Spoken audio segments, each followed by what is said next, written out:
तर विद्यार्थी मित्रांनो बघा, हे पर्सेंटेजचं नेक्स्ट उदाहरण आहे. काय म्हणतंय आपल्याला, एका मिश्र धातूमध्ये 22 भाग तांबे, 2.5 भाग टीन आणि 0.5 भाग जस्त आहे. म्हणजे एक मिश्र धातू आहे, एक धातू आहे, त्याच्यामध्ये बघा तांब आहे, त्याच्यामध्ये किती आहे, तांबे आहे, किती 22 भाग. त्याच्यानंतर त्याच्यात काय आहे, टीन आहे, बरोबर आहे, टीन आहे, टीन किती आहे तर 2.5. आणि अजून तिसरा भाग कोणता, तो म्हणजे जस्त, तो काय आहे जस्त. आणि जस्त किती आहे 0.5, जस्त किती आहे 0.5. म्हणजे या तिघांपासून काय बनला, एक आपण मिश्र धातू तयार केलाय, त्यांचा तांब्याचा त्याच्यात काय दिलाय, तांब, टीन आणि जस्त यांचा प्रत्येकाचा भाग म्हणजे वाटा किती आहे ते दिलाय. आपण असं म्हणू का, तिघांची जर बेरीज केली आपण तर 25 होतात. किती होतात 25. म्हणजे या 25 मध्ये हे पूर्ण किती आहे, 25 मध्ये 22 भाग तांब्याचे आहे, 2.5 भाग टीनचे आहे आणि 0.5 भाग जस्ताचे आहे. तर आपल्याला प्रश्न विचारलाय की तांबे किती पर्सेंटेज आहे, टीन किती पर्सेंटेज आहे आणि जस्त किती पर्सेंटेज आहे. तर हे आता मिश्र धातू स्वतःहून किती असणार आहे 100%. स्वतःहून तो 100% असणार आहे. मी मेथड सांगतो तुम्हाला. बघा पहिली मेथड भरपूर असतात त्याला टक्केवारी काढण्याकरता, तुम्हाला जे आवडेल किंवा जे सोपे वाटेल ती बघूया. तर 25 मध्ये तांब्याचे भाग किती 22, बरोबर आहे. 25 मध्ये टीनाचा भाग किती 2.5 आणि 25 मध्ये जस्तचा भाग किती 0.5. बघा सरळ आणि साध्या भाषेत डायरेक्ट उत्तर लिखते याचं. तांबे किती आहे, तांबे आपण मार्क कसे काढले होते, मार्कावरून पर्सेंटेज त्या प्रकारे काढायचं. तर 25 पैकी 22 कोण तांब. त्यानंतर टीन किती आहे 25 पैकी 2.5 आणि जस्त येतं 25 पैकी 0.5 या प्रमाणात. आता आपल्याला काय काढायचं आहे, त्याचं पर्सेंटेज काढायचं आहे, ते किती टक्के अवेलेबल आहे. तर काय करणार, गुन्हेला 100. प्रत्येक ठिकाणी काय करणार, गुन्हेला 100 गुन्हेला 100.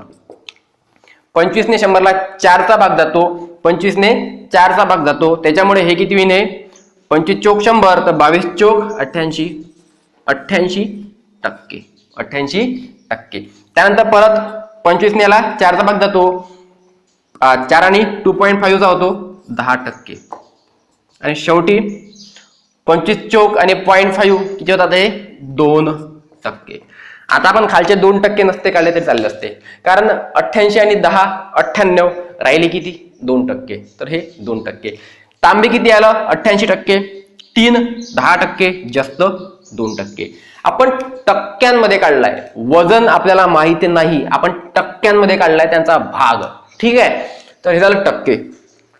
त्यानंतर किंवा दुसरी मेथड बघूया, मेथड 2 सुद्धा बघून घेऊया की हे कसं काढणार आपण. बघा ही झाली पहिली मेथड. आपण सोप्या आणि साध्या भाषेत सुद्धा सांगितलं होतं तुम्हाला. 25 कुठलाही धातू स्वतःहून किती असतो 100%. स्वतःहून किती असणार आहे 100%. म्हणजे 25 म्हणजे किती झाले इथे स्वतः, इथे 25 म्हणजे किती झाले 100%, बरोबर.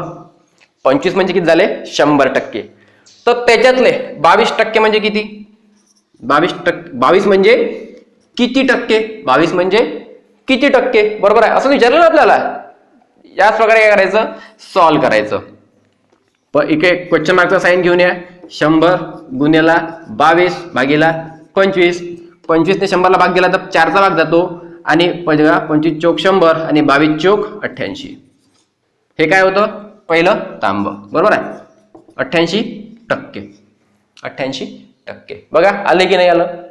त्याच प्रमाणात तांबे झालं. टीन साठी काढून घेऊ आपण.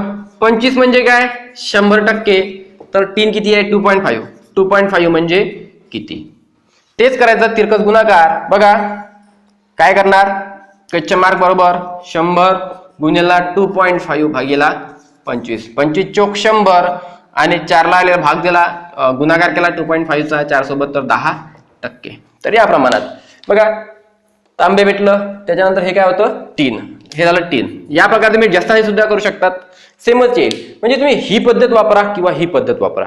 ठीक आहे, उत्तर तुम्हाला मिळून जाईल. ठीक आहे, तर हे झालं अतिशय महत्वाचं उदाहरण. म्हणजे आपण एका पर्टिक्युलर मटेरियलमध्ये प्रत्येकाचा वाटा किती, बरोबर आहे, एका पर्टिक्युलर म्हणजे मटेरियलमध्ये प्रत्येकाचा वाटा पर्सेंटेज मध्ये किती याप्रमाणे काढलेलं होतं, बरोबर आहे, म्हणजे काढलंय आपण. याच प्रमाणाची उदाहरण आपण रेशो आणि प्रपोर्शन मध्ये काढलेलं असेल, बरोबर आहे. एक उदाहरण घेतलं होतं मी त्या लेक्चरमध्ये की 51,000 आपण तिघांमध्ये वाटले होते, बरोबर आहे. त्याचप्रमाणे इथे सुद्धा काय होतात, एक्झाम्पल्स असतात. नेक्स्ट उदाहरण बघूया. बघा, अतिशय चांगलं उदाहरण आहे. कोणत्या संख्येचे 35% हे 140 होईल?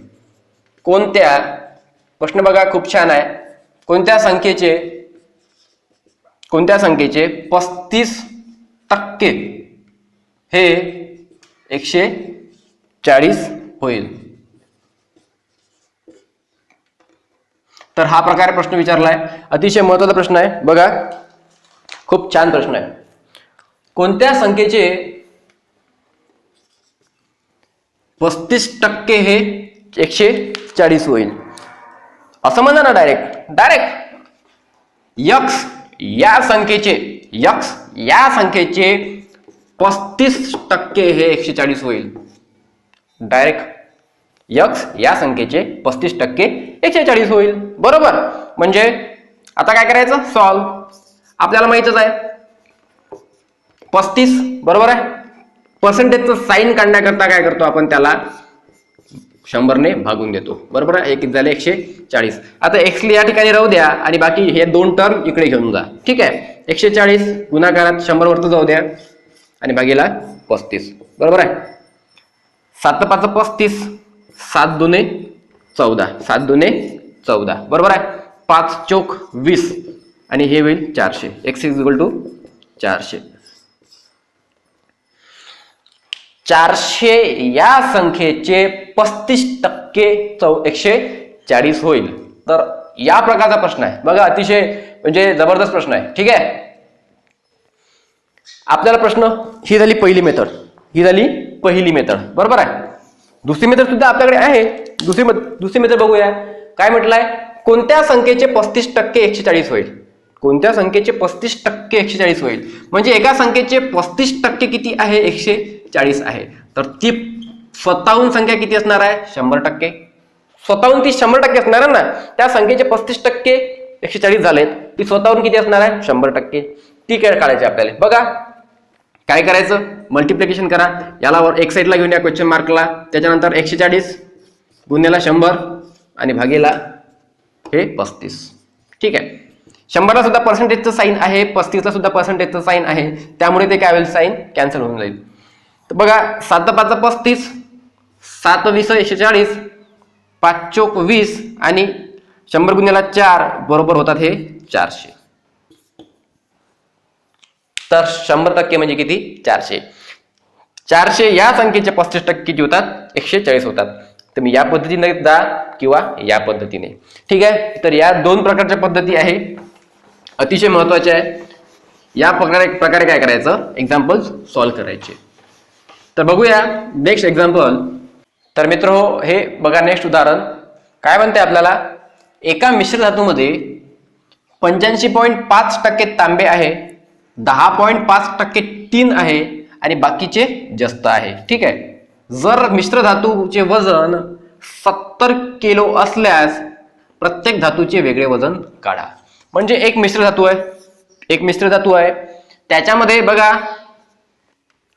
85.5% टक्क्यामध्ये दिला आपल्याला काय, तांब, बरोबर आहे. त्यानंतर 10.5% टीन व बाकीचे जस्त आहे. आता बाकीचे जस्त किती राहिले बघा, तर हे झाले 95 आणि हे झाले 96, राहिले 4%. तर 4% किती जस्त, बरोबर आहे. आता हे कसं काढलं, दोघांची बेरीज केली. स्वतःवरून किती असणार आहे, हे 100%. स्वतःवरून किती असणार आहे, 100%. या 100%पैकी 85.5% तांब, 10.5% टीन आणि 4% काय असणार आहे, जास्त असणार आहे. ठीक आहे, एकूण किती पर्सेंटेज होणार आहे, 100 होणार आहे सर्वांचा गुणाकार म्हणजे बेरीज. आता आपल्याला विचारलाय आणि असं सांगितलं आपल्याला की या सर्वांचं वजन आहे 70 किलो. सर्वांचं वजन किती सांगितलंय? 70 किलो. हे झालं यांचं किलो मधील वजन. याचा अर्थ असं होऊ शकतो का? कन्क्लुजन बघा काय निघतंय की 100% म्हणजे 70 किलो. बरोबर, 100%च म्हणजे 70 किलो. हे त्याच्यातून कन्क्लुजन झालंय ना.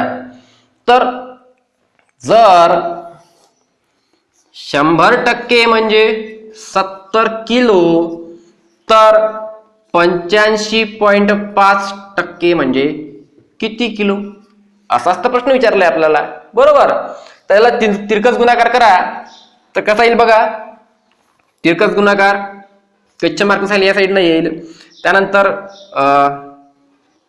70 गुणेला 85.5 भागेला 100. सोपी असतं, काही कठीण नाही.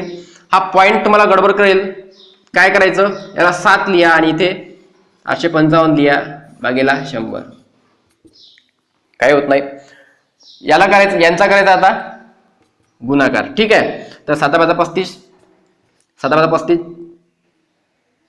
ते 7 बरोबर 7 × 56 आणि 59 59. 2 घर सोडून पॉइंट 59.85 59.85 किलो. हे कशाचं वजन झालंय? हे वजन झालंय तांब्याचं. हे वजन कशाचं झालंय? तांब्याचं. बरोबर आहे. या पद्धतीत पहिलं उदाहरण आपण काढलंय. म्हणजे तांब्याचं वजन किती? 59.85 किलो. आता आपण काढूया टीन किंवा जास्त जास्त काढून घेऊया किंवा टीन, तुम्हाला जे वाटेल ते. तर जे टीन काढून घेऊ. टीन किती आहे? टीन आहे 10.5. 10.5% म्हणजे किती? बरोबर आहे, हे सांगितलं विचारलं आपल्याला. तर किती असणार आहे? 10.5% म्हणजे किती? तर बघा ओरिजिनल किती आहे? 100% म्हणजे किती दिलं आपल्याला? 100% म्हणजे 70. याच्यावरून काय करायचं? क्रॉस मल्टिप्लिकेशन करा. तर बघा क्रॉस मल्टिप्लिकेशन केल्यानंतर 10.5 गुणिले 70 अपॉन 100 इज इक्वल टू किती आहे? ठीक आहे, डायरेक्ट मी कॅल्क्युलेशन करून दाखवतो, करतोय.